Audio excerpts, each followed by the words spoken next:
Pennsylvania for work training. That's where the academy is. And one of our friends, David Barnes, brought up an interesting question that I'm only going to answer based on what one of my rebbeim, even though he's only someone who've only met one time, but I do consider to be one of my rebbeim, is Rav Ariel Bar Tzadok Shlita gave some answer to this. And also, as far as what another actual, in-person Rebbe of mine, long-time Rebbe of mine from back in the high school days, so we're talking about 20 years ago, Rav Moshe Weinberger, who's become a very big Rav. He was already a big Rav then, but now he's very, very popular. I'll touch a little bit on what insights he gave us into that in high school, but not very much.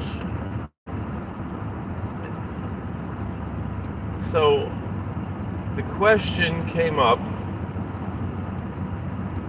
about certain Rabbonim speaking about Kabbalistic references to founders of other religions, particularly that ideas such as that the Jesus of now people find offensive, as I'm saying Christians find out about it, that there are stories in the Talmud that paint some apparently negative light on their founders, right? There are also certain things that actually paint positive light in some of the early Christian founders. There's actually a mix of both. That's first of all. If you look in the Catholic Encyclopedia, as far as how does Judaism view Peter, right? Who is certainly to the Catholic Church very important, being the first pope.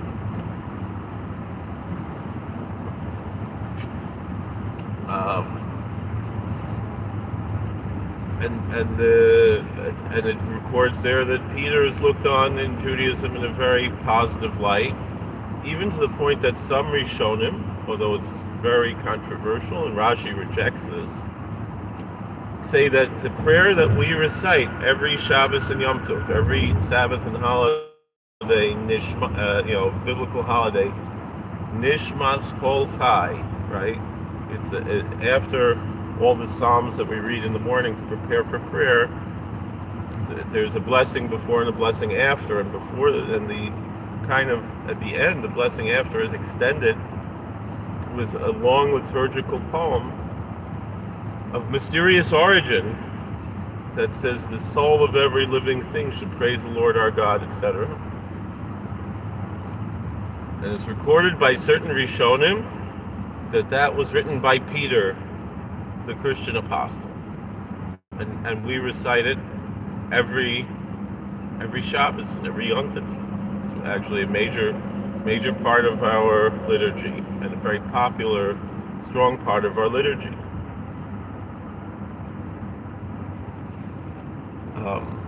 One of the most beautiful liturgical poems that we have, although all our liturgical poems are beautiful.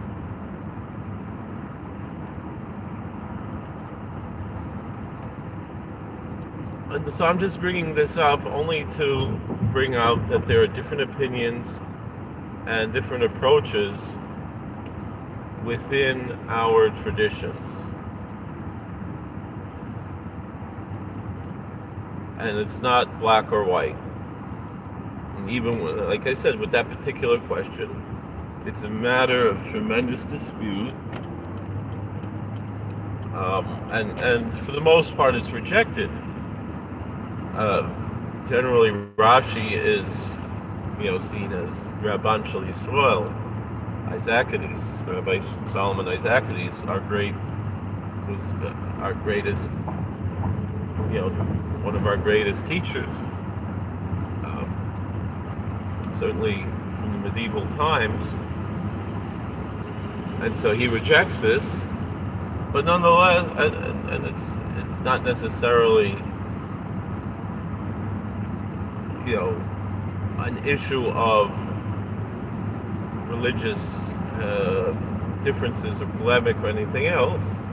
It's just the fact of the matter is that he rejects it, for whatever reason. I think there could be some religious aspects to it, but nonetheless, the fact that other Rishonim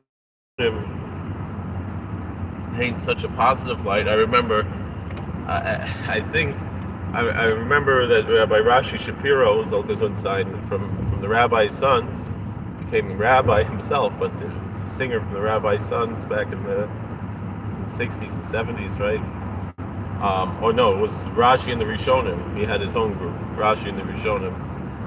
So, and actually you can find all of the recordings on YouTube from Rabbi Shapiro's. He mentioned that he had visited the Vatican, and I asked him, did he say Nishmas by Peter's Kever? I asked, right? Shimon Kefa, right? So anyway,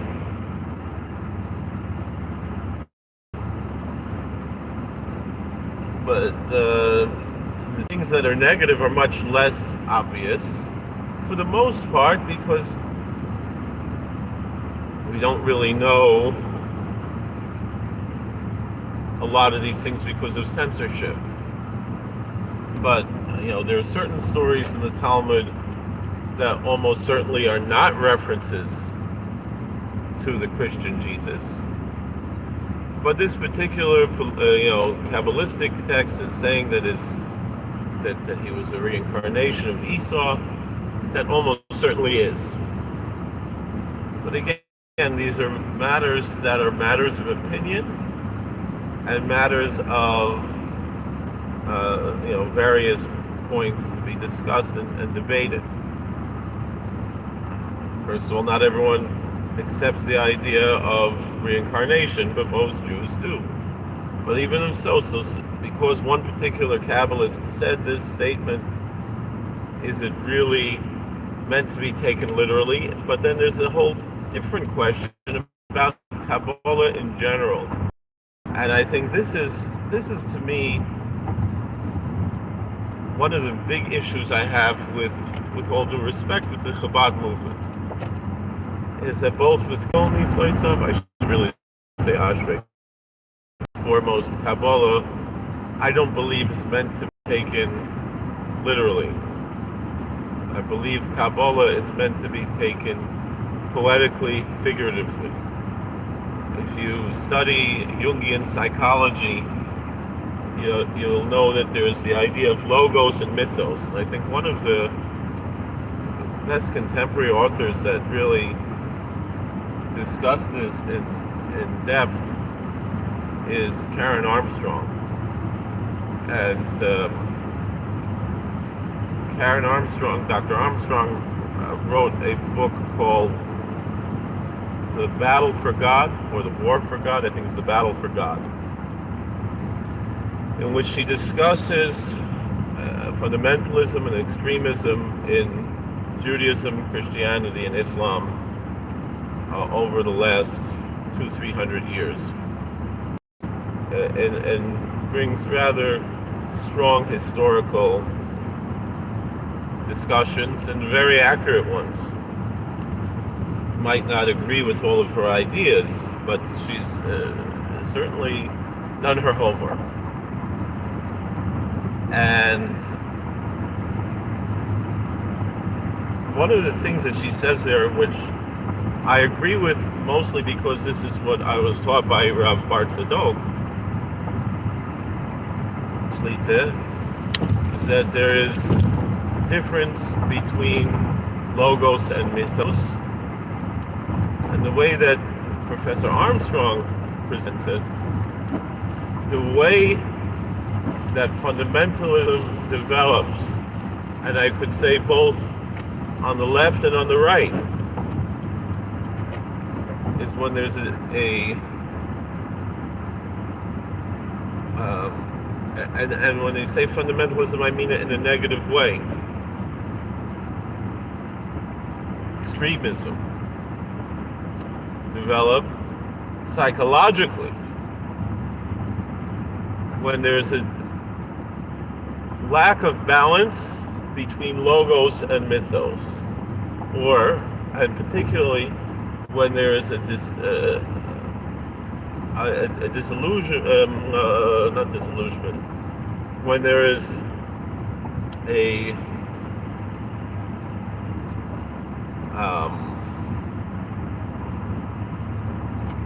confusion of the two. Meaning, if you take mythos and treat it as logos, you develop one particular type of extremism, which might be a more right-wing type of extremism. And then when you reject mythos or reject logos to antinomianism, then you have maybe more of a left-wing extremism.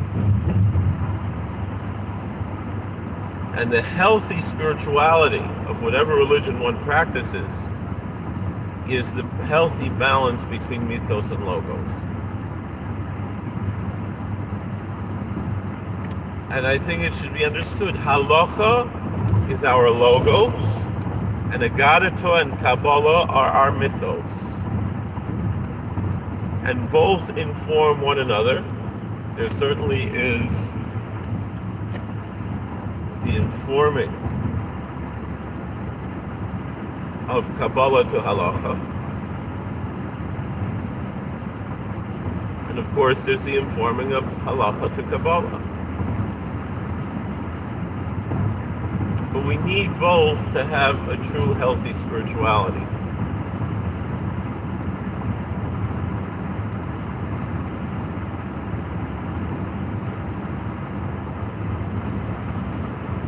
But it must be balanced. Many people imagine that Kabbalah requires chumrah, or that being halachic without Kabbalistic leanings leads to kula. It's not true. You need the balance. You need the balance between the two. And I know many Kabbalists who don't necessarily take on every chumrah, every stringency. And I know many rationalists who are very frum.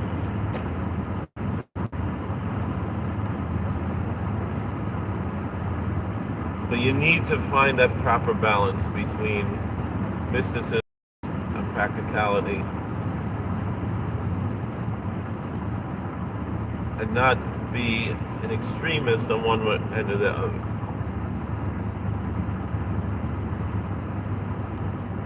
And so when you see a Kabbalistic text like this, one has permission to reject it outright, and there are those who do.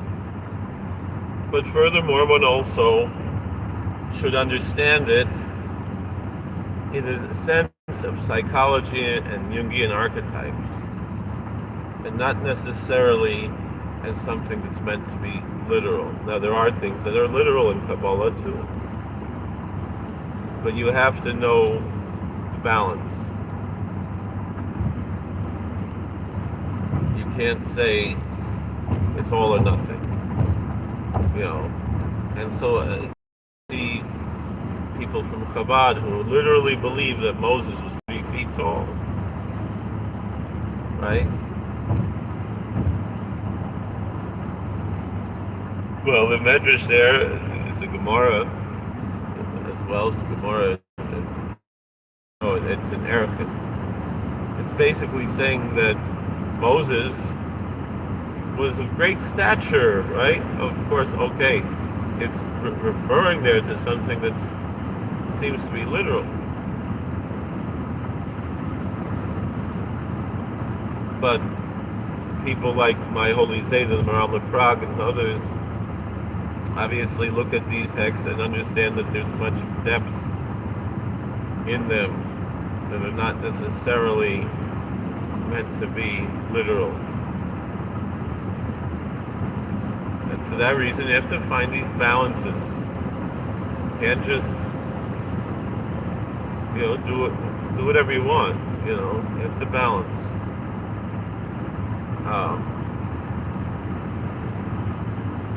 So while yes, on one hand, there is this idea, and so therefore also there's an idea that the Antichrist is a Gilgul of Esav HaRasha. So if it's the same Gilgul, so then it means that it's the same person, and Rabbi Barzilok actually writes about that. I don't know if that's necessarily even how we learn the idea of Gilgul anyway. So,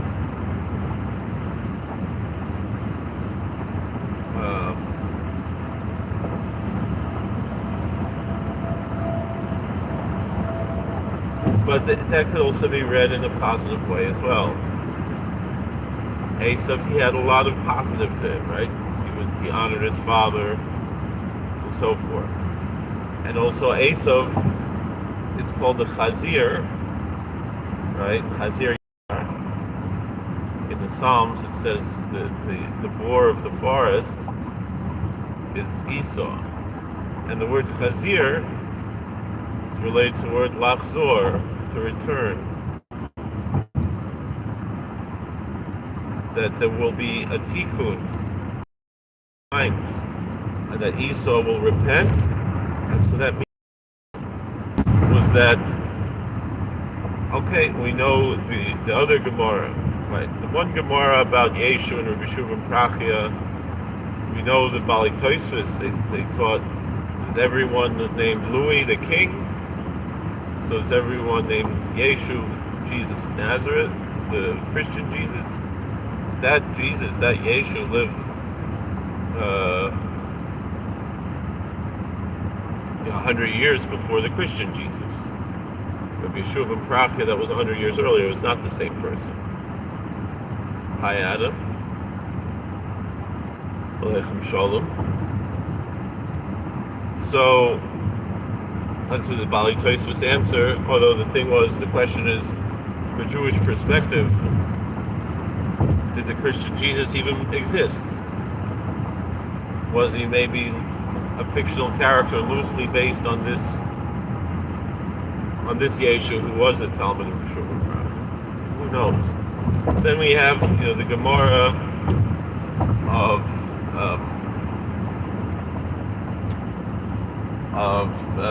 Abilam and Titus and also Ish being conjured up in a seance by Onkelos Hager.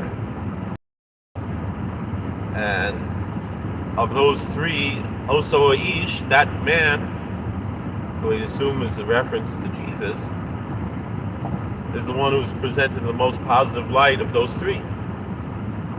He's the one who supports Onkelos converting to Judaism. And yet the part that a lot of critics of the Talmud get offended by is the Tzoyer Resachas, right? That it says that the Oisva Ish, when Onkelos asks him, what is your punishment? He says that he's boiling excrement, right? There's the Miriam Ansova that makes the YouTube videos about the Daf Yomi. When she got to that, she said something very interesting. She said this is a fictional story, historical fiction, whatever. In her approach, as someone who's not really a believer, right? As she claims, she's not a believer.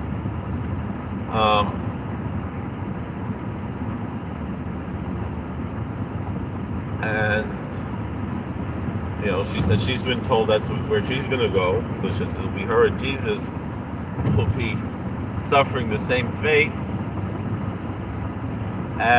But then she said as much as there's and I don't know if I necessarily agree with the approach that she's saying, but she's saying, as much as there has been, as much as she understands that there are those who are offended by this, which she brands a fictional story, compare that to thousands of years of pogroms, of murder, of death. It's not quite even. It's an interesting take, but in any event, I don't blame the church as a whole for all of the suffering. For the most part, I blame the secularists who sometimes abuse religion, take God's name in vain to do evil. And we suffered a lot more under this and so forth. Much murdered by the communists than anyone else. Humanity has suffered under communists, under the atheists. But back to what we were discussing. So, when there's another text called Toldos Yeshu, right, which appears to be more or less we could call a pseudo-gospel or a parody of the gospel, and Rabbi Bart Tzadok said that is a polemic born out of the persecution that Jews have suffered under Christians, and not necessarily born out of a historical fact. And so therefore, that's how it should be read, not as a historical text, not as the actual story of the life of Yeshu, but rather as a polemic.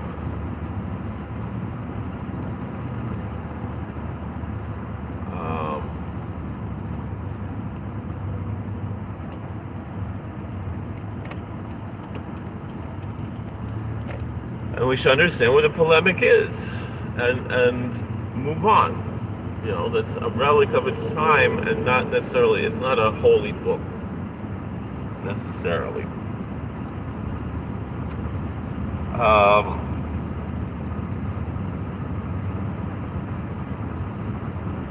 And again, that's how I generally look at it, is that, there's not really, this is really the way I approach things. We only know about Jesus from the church. When I say the church, I mean the traditional churches with apostolic succession, not the sola scriptura churches. So from the Jewish standpoint, not even to say he's a persona non grata, he's not on our radar. The way I often tell when Christians look at Joseph Smith or it's not really on your radar. It's just not on our radar. Meaning for Muslims, Jesus is on their radar. For Muslims, Jesus is not only one of their prophets, but for Muslims, Jesus is their Messiah. He's not the Son of God. In Judaism, we don't have any clear reference that cannot be relegated to mere polemic and not necessarily. All right, we're back. So, nations, it's a nice. You have a YouTube channel? Maybe I might check it out. So, going back to this issue. So,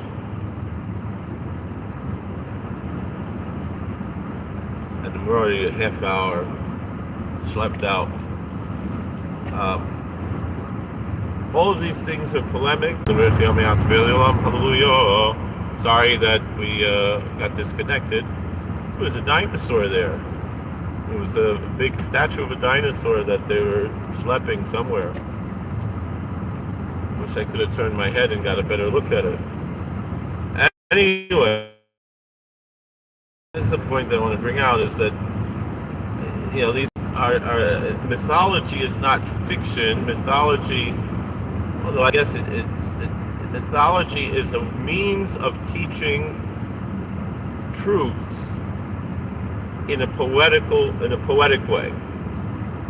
And sometimes there's polemics that are just, and apologetics and different things that sometimes can get kind of messy. On the other hand, you have the opposite. Like again, we mentioned Rabbi Yaakov Emden, who had very positive things to say about Christianity and even about Jesus himself, saying that the church and Jesus spread Torah more than any other force in the world. And even though it's not a pure Torah in the Jewish sense, and it's not acceptable to us in our community, nonetheless, we do see some of our Gedolim had wonderful, positive things to say about Christianity.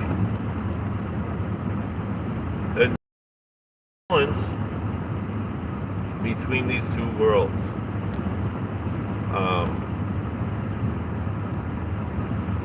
Now, to conclude, I recall, again, I think from the Ariya Kodesh, she discusses the Gemara about Onklus with the Torah Sachas, right? And the Oiso Eishes and Soyer Sachas, right? Or Sachas, however you want to vowelize it. And the Ariya Kodesh actually puts a number of how long Oiseish is suffering in Soyer Zachas. A very long number. Many Yovelos, it says. I don't remember the exact number. But a very interesting thing that Rabbi Weinberger said, which is related to the idea of Esav repenting, right? Is the fact that Oisu Ish has to suffer for such a long time according to the Ariya Kodesh. And again, that's Kabbalistic, it's not meant to be taken literally. He looked at it in a positive way of saying every Jew has a tikkun in the end. Even Oisu Ish, after a certain amount of Yovelus suffering, he too will be redeemed. He too will eventually go to heaven, so to speak. Despite all of the pain and suffering that he brought to the world, on one hand, but or he brought to the Jewish people, that's how the Rambam looks at it, right? The Rambam looks at it that Christianity and Islam brought suffering to the Jews, but brought redemption to the Gentiles. Because it took them away from idolatry, brought them to monotheism. And there's something to be said about that. So, that's essentially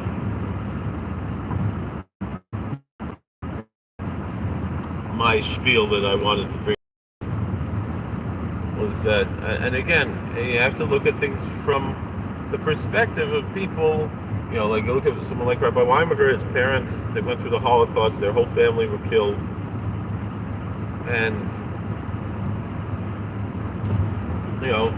people like to put some blame of that on the outward religion that was outwardly professed by those who did it, even though inwardly we know that Hitler was a neo-pagan. He really wanted to reject Christianity and return to the old pagan gods because he saw Christianity as a Jewish invention. But nonetheless, although he also persecuted pagans, so his whole thing was who did not kowtow to him, right? But in any event, the point that it was bringing up there was that you should know in Nazism, they had a term which sounds very nice, but it's not, called positive Christianity. And what they mean by that is nothing negative, no thou shalt not. only the pomp and circumstance and the ceremony of Christianity, the positive aspects, but not the negative aspects, not the thou shalt nots, that they felt that the morality and so forth, that's a Jewish invention, that was something they wanted to reject. They didn't want thou shalt not steal, thou shalt not murder, thou shalt not commit adultery. That stuff they couldn't handle. But to have processions and so forth, all right, you want to do that, you do that. That was the Nazi view. And again, so they call that positive Christianity. There's an article on Wikipedia, you can read about that. And that's not Christianity at all. A Christianity that doesn't, which is important to recognize.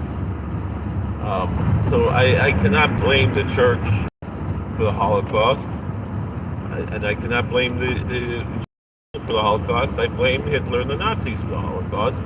And from a Jewish perspective, we always have to look inside, meaning which sins did we commit to deserve this punishment? That's clear from a biblical Torah standpoint.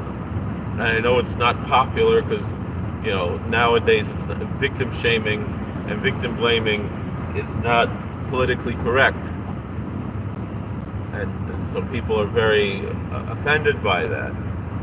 But from a Torah perspective, that's the way we're supposed to look at things. We're supposed to look at ourselves and ask, which sin did we commit that we deserve this punishment? Whenever any punishment comes upon us, and repent from that sin. And the Rambam says, someone who fails to do so is cruel. He's achzori. So that's what we're supposed to do. We're supposed to have introspection whenever we see some bad things happening, and we certainly need that now, especially we're at a point in American history where we're teetering at really, I would say we're around 1938 right now, God forbid. And in Germany in 1938 with this guy, it's so dangerous. We're so close. The fact that free speech is being attacked, freedom of religion is being attacked, we're very, very close to the possibility of being put into concentration camps. And don't say it couldn't happen here in America, because it did happen here in America. This guy's big hero, FDR, put Americans in concentration camps. They called them internment camps because it sounds a little nicer. But they were not death camps like the Nazis had, but they were still concentration camps. And that's not right. And I'm not saying necessarily whether or not they're going to put us to death. Bart Sadok has told us it's possible. And I know he has a lot of ideas what we should do. And I remember Rabbi Bart Sadok told us that 15 years ago.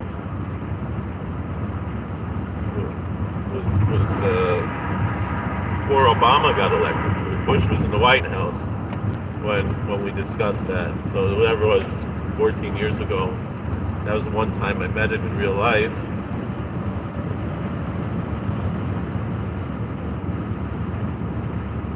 But face to face, Baal Shem Tov says wherever your thoughts are, that's where you are. So it's real life, right? So anyway,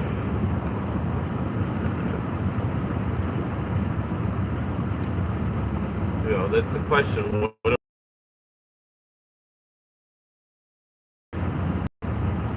I don't know what the answer is to all of that stuff, but in this day and age, we need to unite with the good Christians, with good Muslims. We shouldn't blindly just be attached to people of a shared ethnicity if they don't have shared ideology. And I don't mean a complete shared ideology, but a basic shared ideology. If someone is, they're quote unquote born Jewish and they're actively fighting against Judaism and actively fighting against even Sheva Mitzvahs B'nai Noach, basic, fundamental morals and ethics, I would say even if someone might be a Shomer Torah mitzvahs and they're fighting against basic ethics and morals, it's a problem. And for the person who's a Shomer Torah mitzvahs, we have a mitzvah of Chiach Terchiach as Amisechel because he is Amisechel, right? So it's all of these things are very, very complicated. So, but I rambled on for 40 minutes. I'm sorry I was slow talking, maybe not loud enough. Maybe I should get one a clip-on microphone or something. I don't know. But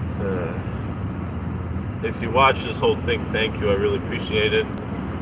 And again, I don't mean anything negative against Christians, and I'm sorry. I knew that there would. I really intended not to talk about a lot of these things publicly, but I wanted to clear the air to say, there are different opinions.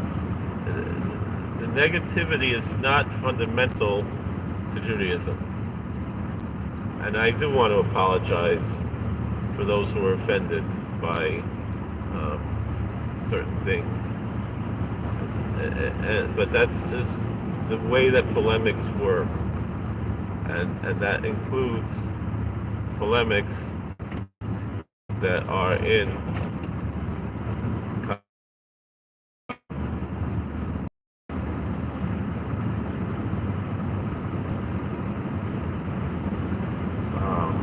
Kabbalah. Again, is not meant to be taken literally. That is our mythos, that is our mythology, which is an informant of truth. Mythology is an informant of truth, but one that is poetic. The difference between prose and poetry. That stirs something up, and sometimes what it stirs up is not always so great, I'll tell you something. Last night, I brought my son to the movies, seeing this print, and they said this has not been seen in 70 years the way that it's presented. And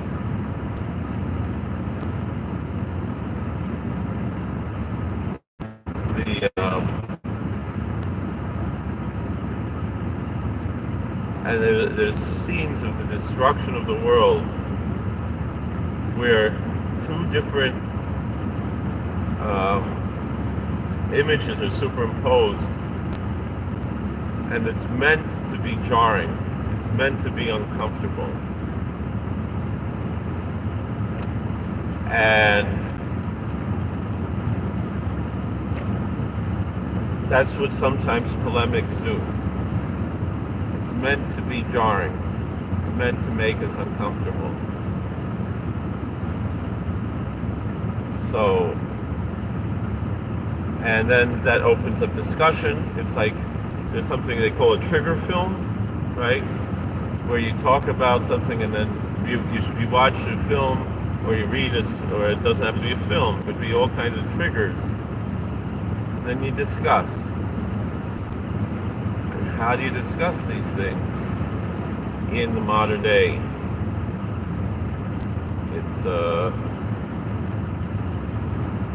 It's quite interesting. So, thank you for watching. God bless. Please like, share, and subscribe, comment, and we'll see you later. How do I turn this thing off? Wait a second. You know what? Before we turn it off, oh no, there's nobody here. All right. Thank you for watching. God bless. Please like, share, comment.